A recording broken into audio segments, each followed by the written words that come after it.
नमस्कार, जय Hind. Current affairs की सीरीज़ में आपका बहुत बहुत स्वागत करता हूं। दोस्तों, लास्ट ईयर की तरह इस साल भी हम जो करंट अफेयर्स की मैगज़ीन आती है दृष्टि, वो हम कंप्लीट करेंगे। और चूँकि जो मैगज़ीन है इस बार काफ़ी पहले आ गई। लास्ट ईयर आपने देखा होगा कि ये आपके एग्ज़ाम से 15 दिन पहले तक आती थी। और लेकिन इस बार इन्होंने लगभग 1.5 महीने पहले ही मैगज़ीन को दे दिया। तो हमारे पास एक पर्याप्त समय है। लेकिन ध्यान रखना, अगर आपको लगता है कि हमारा जो, चूँकि मैगज़ीन अप्रैल में ही आ गई, तो मई का करंट अफेयर्स क्या होगा, तो चिंता मत करिए बिल्कुल भी। मई का भी करंट अफेयर्स मैं आपके लिए तैयार कर दूंगा, आपको बिल्कुल परेशान होने की ज़रूरत नहीं होगी। ठीक है, तो चलिए स्टार्ट करते हैं। सबसे पहले इसमें हम राष्ट्रीय परिदृश्य के बारे में देखेंगे। यहाँ पर एक पेज मैंने पूरा ऐड कर दिया। और आप जानते हैं कि हम चीज़ों को डिटेल में पढ़ते हैं, जितना इसमें दिया होता है उतना तो देखते ही हैं, उसके अलावा भी हम चीज़ों को पढ़ते हैं। तो यहाँ पर हम एक एक टॉपिक निकाल करके पढ़ेंगे। चलिए स्टार्ट करते हैं। और हाँ, प्लीज़ अगर आपने चैनल सब्सक्राइब नहीं किया तो ज़रूर कर लें। और बेल आइकॉन को प्रेस करना बिल्कुल ना भूलें, क्योंकि अब वीडियो जो है वो लगातार आपको मिलते रहेंगे। ठीक है, चलिए शुरू करें। आंध्र प्रदेश में 13 नए जिलों का अभी हाल ही में गठन हुआ। 4 अप्रैल 2022 को आंध्र प्रदेश के मुख्यमंत्री ने 13 नए जिलों का उद्घाटन किया। देखिए, हमारे लिए ये इम्पोर्टेंट नहीं है। अब यहाँ पर आंध्र प्रदेश में टोटल हो गए 26 जिले। क्या अब हमें 26 जिलों का नाम याद रखना है, या फिर जो 13 जिले बने हैं उनका नाम याद रखना है? बिल्कुल ज़रूरत नहीं है। ये आपके किसी भी एग्ज़ाम में नहीं पूछा जाएगा। ठीक है, क्वेश्चन जो आना है वो यहाँ से आना है। आंध्र प्रदेश की अगर आप बात करें तो आंध्र प्रदेश यहाँ पर पड़ता है। और 2014 में तेलंगाना का गठन हुआ है आंध्र प्रदेश से अलग होकर के। आंध्र प्रदेश की जो बाउंड्री है वो कहाँ से मिलती है, तो आप नीचे देखेंगे तो नीचे है ये तमिलनाडु। ठीक है, यहाँ पर है कर्नाटका, ऊपर है, ऊपर देखेंगे तो तेलंगाना, और इधर देखेंगे उड़ीसा। ठीक है, और यहाँ पर छत्तीसगढ़। तो इन स्टेट से आंध्र प्रदेश की बाउंड्री लगती है। और यहाँ पर एक पुद्दुचेरी का जो यनम जिला है वो भी आंध्र प्रदेश में ही पड़ता है। अब आप जानते होंगे, आप जानते हैं इस चीज़ को, कि जो पुद्दुचेरी है वो 4 जिलों में बटा हुआ है। एक है यनम जो यहाँ पर है, और जो आंध्र प्रदेश में, और यहाँ आपको केरल में दिख रहा होगा माहे। और तमिलनाडु में 2 जिले हैं, एक है कराईकल और एक स्वयं में पुद्दुचेरी। तो इस तरीके से पुद्दुचेरी के 4 जिले हो गए। और यहाँ पर कुछ इंपॉर्टेंट पॉइंट्स आंध्र प्रदेश के बारे में। आंध्र प्रदेश की कैपिटल कहाँ पर है? अमरावती। फॉर्मेशन कब हुआ है? 1 नवंबर 1956। कन्फ्यूज़ मत होना, अभी हम देखेंगे। अब आपको याद हो आ रहा होगा कि सर हमने तो पॉलिटी में पढ़ा था कि 1953 में ही इसका गठन हुआ था भाषा के आधार पे। ठीक है, तो वो भी देखेंगे अभी कैसे हुआ है 1956 में, समझना है। आंध्र प्रदेश की कैपिटल अमरावती। लार्जेस्ट सिटी कौन सी है? विशाखापत्तनम। टोटल डिस्ट्रिक्ट देख लिया, 26 है। आंध्र प्रदेश के चीफ मिनिस्टर कौन है? YS जगन मोहन रेड्डी। लेजिस्लेचर कैसा है? विधायिका तो बाई कैमरल है। बाई कैमरल का मतलब द्विसदनी विधायिका है। द्विसदनी का मतलब वहाँ पर विधानसभा और विधान परिषद दोनों हैं। विधानसभा और विधान परिषद। और आप जानते हैं कि विधान परिषद की जो सीट हो सकती है वो मैक्सिमम विधानसभा का 1/3 हो सकती है, और मिनिमम कितनी हो सकती है? 40 हो सकती है। विधान परिषद की मैक्सिमम सीट कितनी हो सकती है? विधानसभा का 1/3, और मिनिमम 40 सीट हो सकती है। तो वहाँ की जो काउंसिल है उसमें 58 सीट्स है। ठीक है, और वहाँ की जो असेंबली है वहाँ 175 सीट है। क्लियर? राज्यसभा की 11 सीट है और लोकसभा की 25 सीट है। ये आपको ध्यान रखना है हर स्टेट्स का। ठीक है, सभी स्टेट का आपको पता होना चाहिए कि वहाँ पर राज्यसभा और लोकसभा की कितनी सीटें हैं। यूपी पीसीएस में भी पूछा गया था 2021 वाले पेपर में भी। ठीक है, अगर आप पेपर को ध्यान से देखेंगे तो। क्लियर? चलिए अब यहाँ पर समझ लीजिए कि क्या था 1953 और 1956। आखिर यहाँ पर मैंने आपको क्यों बताया कि जो आंध्र प्रदेश है उसका गठन हुआ है 1956 में। देखिए, जो 1953 में आपको याद आ रहा है ना, पॉलिटी में जो आपने पढ़ा है कि पोट्टी श्रीरामुलु के डेथ के बाद 1 अक्टूबर 1953 को भाषा के आधार पे गठित होने वाला पहला स्टेट है आंध्र प्रदेश। एक्चुअल में वो आंध्र प्रदेश नहीं है, ध्यान रखना, वो है आंध्र स्टेट। उसका पूरा नाम क्या है? आंध्र स्टेट। और उस समय का जो आंध्र स्टेट है वो कुछ इस प्रकार का है। जो आज का आंध्र प्रदेश है ना, लगभग वैसा ही। उसमें ये जो तेलंगाना वाला पार्ट था वो शामिल नहीं था। लेकिन 1956 में जो यहाँ पर हमारे देश में एक कानून बनाया गया, उस कानून के तहत यहाँ पर इसको क्या किया गया, जो ये तेलंगाना वाला पार्ट था उसे भी मर्ज कर दिया गया इसमें। तब ये पूरा बन गया था क्या? आंध्र प्रदेश 1956 में। तो ये आंध्र स्टेट और आंध्र प्रदेश क्लियर हो गया। अब देखिए, आंध्र स्टेट जो था वो पहला स्टेट था to be formed on a linguistic basis, मतलब भाषा के आधार पर गठित होने वाला पहला स्टेट था 1 अक्टूबर 1953 थ्री को। और 1 नवंबर 1956 को आंध्र स्टेट को मर्ज कर दिया गया था, जो तेलुगु स्पीकिंग एरिया थे हैदराबाद स्टेट के। ठीक है, और तो इस तरीके से बनता है क्या, आंध्र प्रदेश। क्लियर हो गया। चलिए, अब यहाँ पर आंध्र प्रदेश के बारे में और आप क्या जान सकते हैं। आंध्र प्रदेश में 3 नेशनल पार्क भी हैं, ज़रा देखिए यहाँ पर। एक है पापीकोंडा नेशनल पार्क, दूसरा है राजीव गांधी नेशनल पार्क, और तीसरा है श्री वेंकटेश्वर नेशनल पार्क। ठीक है, तो ये नेशनल पार्क भी आप ध्यान में रखेंगे। अच्छा, चूंकि आंध्र प्रदेश में क्या है, विधान परिषद भी है, तो आप बताइए कि हमारे यहाँ पर, हमारे देश में अभी कितने राज्यों में विधान परिषद है। तो ये उनका मैप आप देख सकते हैं। ये जो मैप है वो पुराना वाला है। ठीक है, क्योंकि अब तो कुछ इस प्रकार का हो गया, हमारा जो जम्मू कश्मीर लद्दाख वाला हिस्सा है। बाकी यहाँ पर आप देख सकते हैं, एक तो हो गया उत्तर प्रदेश, दूसरा बिहार, यहाँ पर महाराष्ट्र, तेलंगाना और आंध्र प्रदेश। ठीक है, और हाल ही में जब ममता बनर्जी चुनाव हार गई थी बंगाल के चुनाव में, तो उन्होंने एक कैबिनेट से या वहाँ की विधानसभा से भी पारित हो चुका था प्रस्ताव कि बंगाल में भी विधान परिषद का गठन किया जाए। हालांकि ये डिपेंड करता है किसके ऊपर, संसद के ऊपर। संसद ही तो विधान परिषद का गठन और समापन कर सकती है। विधानसभा अगर उसे विशेष बहुमत से पारित करती है तो वो प्रस्ताव किसके पास आता है, संसद के पास। और संसद साधारण बहुमत से पारित कर देती है प्रस्ताव को, तो विधान परिषद का सृजन या उत्साधन हो सकता है। ठीक है, ये बात क्लियर है। चलिए आगे चलते हैं। नागालैंड देश की पहली कागज रहित विधानसभा बन गई है। ध्यान रखना, नागालैंड से पहले हिमाचल प्रदेश पेपरलेस बन चुकी है। लेकिन प्रॉब्लम क्या थी हिमाचल प्रदेश के साथ, कि उन्होंने जो एक ई विधान एप्लीकेशन है उसका प्रयोग नहीं किया था। और नागालैंड जो है वो ई विधान एप्लीकेशन का यूज़ कर रही है। ध्यान रखना, नेशनल ई विधान एप्लीकेशन को शॉर्ट में नेवा भी बोला जाता है। तो इस तरीके से इस एप्लीकेशन का यूज़ करते हुए जो नागालैंड है वो देश की पहली कागज रहित विधानसभा बन गई है। क्लियर। देखिए नागालैंड में कितने भी टोटल सीट्स है, तो 60 सदस्यीय विधानसभा है, और सभी के टेबल पर एक टैबलेट रखा हुआ है। तो जो भी कार्रवाई होगी, जो भी डेटा पब्लिश करना होगा, प्रस्तुत करना होगा सदस्यों के सामने, सब चीज़ें टैबलेट के माध्यम से ही होगी। ठीक है, और इस ऐप का इस्तेमाल किया जा रहा है, नेशनल ई विधान एप्लीकेशन। जब आप मेंस की तैयारी कर रहे होंगे, वहाँ पर एक टॉपिक आता है ई गवर्नेंस। तो ई गवर्नेंस की जब भी बात होगी तो आप इस चीज़ का इस्तेमाल कर सकते हैं उदाहरण के रूप में। ठीक है, चलिए आगे चलते हैं। 5 राज्यों में विधानसभा चुनाव 2022 में भी 10 मार्च को रिजल्ट आया। 5 राज्यों में विधानसभा चुनाव हुआ। किन किन स्टेट्स में हुआ है, तो आप देख सकते हैं, यह है पंजाब, गोवा, उत्तराखंड, मणिपुर और उत्तर प्रदेश। इन 5 राज्यों का रिजल्ट आया। पंजाब में, पंजाब के बारे में अगर बात करें तो ये 15वीं पंजाब विधानसभा का कार्यकाल जो था वो खत्म हो रहा था 23 मार्च को, और इसीलिए यहाँ पर एक चरण में ही पंजाब में चुनाव हो गया। और देखिए पंजाब की जो सीट है वो 117 वहाँ पर टोटल सीट है। 117 में से आम आदमी पार्टी सबसे ज़्यादा सीट हासिल की, 92 सीट। और वहाँ पर सीएम कौन बने, भगवंत मान। भगवंत मान जो हैं वो प्रधान पंजाब के मुख्यमंत्री के रूप में उन्होंने शपथ ग्रहण किया। ये पहली बार है, और पहली बार आम आदमी पार्टी दूसरे स्टेट में अपना कोई सीएम बना पाई है। ठीक है, और इस तरीके से जो आम आदमी पार्टी है वो देश की एकमात्र ऐसी पार्टी, क्षेत्रीय पार्टी बन गई है जो 2 राज्यों या यूटीज़ में सत्तारूढ़ है। ठीक है, गोवा की बात करें तो गोवा में जो टोटल 40 सीटें हैं उसके लिए चुनाव हुए थे 14 फरवरी को, और इसमें सबसे ज़्यादा सीट किसको मिला, बीजेपी को मिला। 20 सीटें सबसे ज़्यादा, मतलब जो सीटें मिली हैं बीजेपी को, उसमें टोटल 20 सीटें मिली। और लगातार दूसरी बार प्रमोद सावंत ने गोवा के सीएम पद की शपथ लिया। ध्यान रखना, इन 5 स्टेट्स में 4 स्टेट्स में लगातार दो उन्हीं लोगों ने सीएम पद ग्रहण किया जो पहले से सीएम थे। ठीक है, सिर्फ पंजाब को छोड़ दीजिए। और आगे बात करें उत्तराखंड की, तो उत्तराखंड में टोटल 70 सीट्स है। 70 में से यहाँ पर भी सबसे ज़्यादा सीट किसको मिली है, तो आप देख सकते हैं बीजेपी को सर्वाधिक 47 सीट मिली है। और यहाँ पर पुष्कर सिंह धामी, इन्होंने दोबारा उत्तराखंड के मुख्यमंत्री के पद के लिए इन्होंने शपथ लिया। अब ध्यान रखना, पुष्कर सिंह धामी जो हैं वो तो चुनाव हार गए थे। अब आपके दिमाग में आया होगा ना, इन्होंने खटीमा से चुनाव लड़ा था। कहाँ से, खटीमा से। और खटीमा से ही चुनाव हार गए थे। तो अब एक आपके मन में सवाल आया होगा कि क्या अगर कोई व्यक्ति चुनाव हार जाता है तो क्या वो सीएम बन सकता है।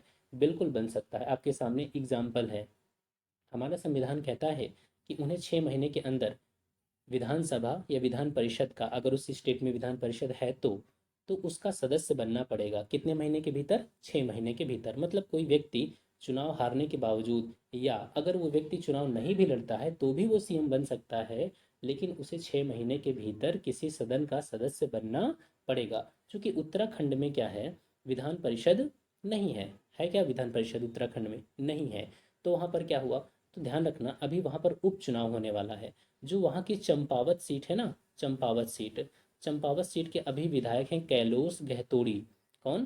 कैलाश गहतोड़ी। तो अब ये रिजाइन कर देंगे, ठीक है। तो इनकी जगह पर अब कौन चुनाव लड़ेगा? पुष्कर सिंह धामी, जो कि अभी सीएम है, क्योंकि ये मैक्सिमम तो 6 महीने तक ही रह पाएंगे। तो अब ये पुष्कर सिंह धामी चुनाव लड़ेंगे। तो हो सकता है आप वीडियो अगर बाद में देख रहे हो तब तक वहाँ का रिजल्ट भी आ चुका हो, ठीक है। तो इतना ध्यान रखना है। आगे चलते हैं मणिपुर। मणिपुर में जो टोटल सीट्स हैं वो है 60 विधानसभा सीट है। 60 सीटों में से आप देख सकते हैं बीजेपी को सबसे ज़्यादा सीटें मिली हैं, 32 सीटें। और एन वीरेन सिंह, यहाँ पर इन्होंने दूसरी बार मुख्यमंत्री पद की शपथ लिया। मेन उत्तर प्रदेश की बात करें, उत्तर प्रदेश में 18वीं विधानसभा के लिए चुनाव हुआ, 7 चरणों में संपन्न हुआ, ये ध्यान रखना है। 7 चरणों में संपन्न हुआ, ठीक है। टोटल सीट कितनी है? 403 है। चूंकि अब एंग्लो इंडियन को नियुक्त नहीं किया जाता तो वो 403 ही माना जाएगा, पहले 404 हुआ करते थे।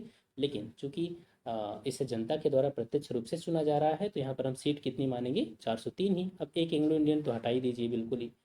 नेक्स्ट पॉइंट इसमें क्या है, यहाँ पर 84 सीटें जो है वो एससी के लिए आरक्षित हैं और 2 सीटें अनुसूचित जनजातियों के लिए आरक्षित है। अब आपको बताना है कि हमारे संविधान का कौन सा आर्टिकल है जो कहता है कि विधानसभा में एससी और एसटी को आरक्षण है, ठीक है। कमेंट सेक्शन में ज़रूर बताना है, ये पॉलिटी का क्वेश्चन है और आएगा, आप इग्नोर नहीं कर सकते। अगर आप सीरियसली पढ़ाई कर रहे हैं तो आपका कमेंट जरूर आएगा, भले ही देख के बताइए। एक्चुअली मतलब याद तो हो जाएगा कम से कम, और याद है तो लिखने में कोई प्रॉब्लम नहीं होनी चाहिए। कमेंट में आप ज़रूर बताना, ठीक है। यहाँ पर इस पूरे चुनाव में सबसे ज़्यादा सीटें किसको मिली? 255 सीटें मिली हैं बीजेपी को। अब कुछ इंपॉर्टेंट पॉइंट देखिए, साहिबाबाद जो कि ये गाजियाबाद वाले इलाके में आता है, यहाँ साहिबाबाद निर्वाचन क्षेत्र में अब तक विधानसभा चुनाव में सबसे ज़्यादा बड़े अंतर से रिकॉर्ड जीत दर्ज किया गया है। देखिए यहाँ के जो सुनील कुमार शर्मा हैं, इन्होंने बहुत ज़्यादा मतों के अंतर से इस सीट को जीता है। 2,14,835 वोट का डिफरेंस था जो ये इन्होंने जीता, ठीक है। तो इतना ध्यान रखना। और कुछ पॉइंट्स हैं इस चुनाव से रिलेटेड। देखिए सबसे ज़्यादा 18वीं विधानसभा में सबसे युवा विधायक कौन है? तो आप यहाँ देख सकते हैं, हरचंदपुर रायबरेली से राहुल राजपूत, और गाजीपुर, ये सैदपुर है जो गाजीपुर में आता है, वहाँ से अंकित भारती। ये लोग 25 वर्ष के हैं और दोनों ही कैंडिडेट देखेंगे तो ये सपा से बिलोंग करते हैं। ये 18वीं विधानसभा में सबसे युवा विधायक हैं, 25 वर्ष के हैं। इसके साथ ही आजमगढ़ जिले की निजामाबाद सीट से जीते आलम बदी, ये सबसे बुजुर्ग विधायक हैं। इनकी उम्र कितनी है? 86 ईयर्स है, 86 साल है, ठीक है। और 25 मार्च 2022 को लखनऊ में जो अटल बिहारी वाजपेयी एकाना स्टेडियम है, वहाँ पर जो अभी मुख्यमंत्री हैं योगी आदित्यनाथ जी, इन्होंने उत्तर प्रदेश के सीएम पद की शपथ लिया, ठीक है। अब एक पॉइंट इंपॉर्टेंट यहाँ पर, अभी तक ध्यान रखना, कोई भी ऐसा सीएम नहीं हुआ है उत्तर प्रदेश में जिसने अपना पूरा 5 वर्ष कार्यकाल पूरा करके दोबारा सीएम बना हो। ऐसा करने वाले योगी आदित्यनाथ पहले सीएम बन गए हैं। क्लियर? चलिए नेक्स्ट पॉइंट, सघन मिशन इंद्रधनुष 4.0। आप जानते हैं कि जो मिशन इंद्रधनुष है वो वैक्सीनेशन से संबंधित है, और 2017 में 8 अक्टूबर 2017 को इसकी शुरुआत की गई थी, सघन मिशन इंद्रधनुष की। और ये फिर कई चरणों में चला, 1, 2, 3 एंड 4। तो पहला तो यही हो गया 2017 में। फिर आप देखेंगे तो यहाँ पर 2019 में चला दूसरा, फिर देखेंगे तीसरा भी चलता है जो कि 22 जनवरी 2021 से, और ये 22 मार्च 2021 के बीच में चलता है। ये है मिशन इंद्रधनुष तीसरा, सघन मिशन इंद्रधनुष 3। और इस तरीके से अब 7 फरवरी 2022 को केंद्रीय स्वास्थ्य और परिवार कल्याण मंत्री के द्वारा सघन मिशन इंद्रधनुष 4 का शुभारंभ किया गया, ठीक है, ये 4। तो इस तरीके से ये 3 राउंड के बाद ये चौथा राउंड संचालित किया गया है। और ये वाला भी जो इंटेंसिफाइड मिशन इंद्रधनुष 4 है, ये 3 राउंड में चलेगा, ये भी 3 चरणों में चलेगा, ठीक है। तो ये ध्यान नहीं रखना है, बस इतना ध्यान रखना कि मिशन इंद्रधनुष का संबंध किस चीज़ से है। ठीक है। और देख सकते हैं इसका पर्पस क्या होगा इस मिशन का। तो इस मिशन का पर्पस ये होगा कि सभी को टीकाकरण, सबका टीकाकरण, ये कोविड वैक्सीन से रिलेटेड नहीं है, ध्यान रखना। ठीक है, कोविड वैक्सीन के लिए तो अलग पूरा सिस्टम है, ये तो उन चीज़ों के लिए है जो पहले से टीकाकरण हमारे देश में चल रहा था। ठीक है, और चूंकि कोविड की वजह से जब लॉकडाउन वगैरह लगा तो ये जो वैक्सीनेशन का काम था वो थोड़ा सा रुक गया था। तो इस वजह से इस टीकाकरण की धीमी पड़ी जो गति है उसको तेजी लाना, तो इस वजह से इसे हमें चलाना पड़ा वापस 4 नंबर बोल करके, सघन मिशन इंद्रधनुष 4.0। नेक्स्ट है गोबर्धन संयंत्र इंदौर में। देखिए यहाँ पर जो गोबर लिखा हुआ है ना, गोबर का भी अपना फुल फॉर्म है। गोबर का फुल फॉर्म है galvanising organic bio agro resources, GOBAR, galvanising organic bio agro resources, Govardhan संयंत्र इंदौर। 19 फरवरी 2022 को हमारे प्राइम मिनिस्टर नरेंद्र मोदी जी ने इंदौर में गोवर्धन संयंत्र का उद्घाटन किया। देखिए ये जो संयंत्र है ये जैविक कचरे का इस्तेमाल करके बायो सीएनजी का उत्पादन करेगा। जैविक कचरा का मतलब क्या होता है, जो भी वेस्ट होता है, घरों से निकलने वाला कूड़ा कचरा होता है, उन सब का इस्तेमाल करते हुए सीएनजी प्रोड्यूस करेगा। और आप जानते हैं कि सीएनजी जो होता है एक स्वच्छ ईंधन होता है, इससे जो ग्रीन हाउस गैसेस हैं उसका एमिशन कम होता है। तो इससे क्या होगा, ग्लोबल वार्मिंग को से निपटने में आसानी होगी और एसडीजी के लक्ष्यों को भी हासिल करने में सहायता मिलेगी। इसका एक पर्पस, इंदौर आप जानते हैं कि भारत का सबसे स्वच्छ शहर है, तो स्वच्छता के क्रम में बहुत ढेर सारे कचरा भी इकट्ठा किया जाता है और उसी कचरे का इस्तेमाल किया जाएगा बायो सीएनजी के रूप में। ठीक है, ये PPP पब्लिक प्राइवेट पार्टनरशिप पर आधारित है, इसमें निजी क्षेत्र का भी सहयोग है और इसके लिए एक SPV बनाया गया, स्पेशल पर्पस व्हीकल बनाया गया, और Indore clean energy private limited ये सारा काम कर रही है। ठीक है, अब यहाँ पर कुछ इंपॉर्टेंट पॉइंट समझिए। ये जो संयंत्र है वो 550 टन गीले जैविक कचरे को ट्रीट करने में सक्षम है पर डे। ठीक है, और ऐसा करके वो 17,000 किलो सीएनजी प्रोड्यूस करेगा, 17,000 किलो। और इतना ही नहीं, इसमें ऑर्गेनिक कंपोस्ट भी बनेगा, जैविक खाद भी बनेगा। तो जैविक खाद बनेगा तो इसको हम जैविक कृषि के रूप में इस्तेमाल करेंगे, जैविक कृषि में। तो हमारे देश में तो जैविक कृषि को भी तो प्रमोट किया जा रहा है ना, कि केमिकल का यूज़ कम से कम करें। तो इससे तो दोहरा फ़ायदा हो जाएगा, एक तरफ साफ सफाई भी रहेगी, दूसरी तरफ सीएनजी भी बन जाएगा जो कि एक स्वच्छ ईंधन है, तीसरी तरफ यहाँ पर जैविक खाद भी बनेगा, तो फ़ायदा ही फ़ायदा इसमें है। देखिए जो गोबर धन योजना है वो, उसका फुल फॉर्म क्या है, गैल्वेनाइजिंग ऑर्गेनिक बायोग्रो रिसोर्सेज। 2018-19 के बजट में इसकी घोषणा की गई थी। इसका पर्पस क्या था, ये जो गोबर धन योजना है इसका उद्देश्य था पशुओं के गोबर, खेतों के ठोस अपशिष्ट पदार्थों को कंपोस्ट और बायोगैस में चेंज करके उससे ऊर्जा उत्पन्न करना। इस पर्पज से ये गोवर्धन स्कीम को लॉन्च किया गया था। ठीक है, अब अंतर समझ लेते हैं सीएनजी और एलपीजी में क्या अंतर होता है। सीएनजी का जो मेन कंपोनेंट होता है वो क्या होता है, मेथेन होता है। क्या है, मेथेन। और आप जानते हैं कि एलपीजी जो होता है उसका मेन कंपोनेंट क्या होता है, प्रोपेन और ब्यूटेन। अगर ऑप्शन में ब्यूटेन है तो आप क्या करेंगे, ब्यूटेन करेंगे। ठीक है, बस इतनी सी बात। आगे चलते हैं इस्माइल योजना। इस्माइल योजना जो है वो नई दिल्ली में लॉन्च की गई 12 फरवरी 2022 को। ये किस मिनिस्ट्री की स्कीम है, तो ये ministry of social justice and empowerment की स्कीम है, सामाजिक न्याय एवं अधिकारिता मंत्रालय। इस्माइल का फुल फॉर्म क्या है, तो आप देखें तो इसका फुल फॉर्म है आजीविका और उद्यम के लिए वंचित व्यक्तियों की सहायता, support for marginalised individuals for livelihood and enterprise, SMILE. ठीक है, और सेंट्रल सेक्टर स्कीम है, केंद्रीय क्षेत्र की योजना है, मतलब कि पूरी तरीके से केंद्र द्वारा संचालित है, फंडिंग भी सेंटर ही करेगा। इसका टारगेट मतलब एम किसके लिए है, उद्देश्य, तो इसका उद्देश्य है जो ट्रांसजेंडर समुदाय है ना उनके भीख मांगने के कार्य में संलग्न लोगों को कल्याणकारी उपाय प्रदान करना। आप देखते होंगे कि ट्रेन वगैरह में जो ट्रांसजेंडर लोग हैं या उनको थर्ड जेंडर कहिए, वो उन लोगों के द्वारा पैसे वगैरह आपने मांगते हुए देखा होगा। तो इन चीज़ों को कम करने के पर्पज़ से इस्माइल स्कीम चलाई जा रही है। ठीक है, और इसमें क्या होगा कि भीख मांगना वगैरह इन सबको कम किया जा सके और उनका पुनर्वास किया जा सके। ठीक है, और सरकार ने इसके लिए 2021-22 से 2025-26 तक मतलब लगभग 5 सालों में 365 करोड़ रुपए खर्च करने का टारगेट किया है। ठीक है, नेक्स्ट पॉइंट है अटल सुरंग, विश्व की सबसे लंबी राजमार्ग सुरंग, इसके बारे में है। अटल सुरंग जो 9 फरवरी 2022 को अभी हाल ही में वर्ल्ड बुक ऑफ रिकॉर्ड्स में इसे शामिल किया गया, अटल सुरंग को। किस रूप में या किस वजह से इसको वर्ल्ड बुक ऑफ रिकॉर्ड में शामिल किया गया? तो इसलिए क्योंकि यह सबसे अधिक ऊंचाई पर निर्मित विश्व की सबसे लंबी राजमार्ग सुरंग है। वर्ल्ड्स लॉन्गेस्ट हाईवे टनल है, दुनिया की सबसे ऊंची, ठीक है, 10,000 फीट पर या 3,000 मीटर कह लीजिए, 10,000 फीट की ऊंचाई पर इतनी कोई भी ऐसी अभी तक टनल नहीं बनी है जो हाईवे हो। ठीक है, तो इस रूप में इसे प्रमाणित किया गया है। और इसका निर्माण किसने किया है? तो बीआरओ ने किया है। इस सुरंग की लंबाई कितनी है? तो 9.02 किलोमीटर है। और इसका उद्घाटन कब किया गया था? तो 3 अक्टूबर 2020 को ही किया गया था। और ये जो अटल टनल है वो पीर पंजाल श्रेणी में है। आप जानते हैं ना, जब आप पढ़ेंगे तो काराकोरम, लद्दाख, जास्कर, ठीक है, फिर इस तरीके से जो क्रम बनता है, काराकोरम, लद्दाख, जास्कर, पीर पंजाल, तो इस श्रेणी में ये विद्यमान है। और यह रोहतांग दर्रे से होकर के गुजरती है। फ़ायदा क्या हुआ इस टनल से को बनाने में? तो इससे फ़ायदा ये हुआ कि जो हिमाचल का मनाली है, मनाली को लाहौल स्पीति घाटी से जोड़ती है।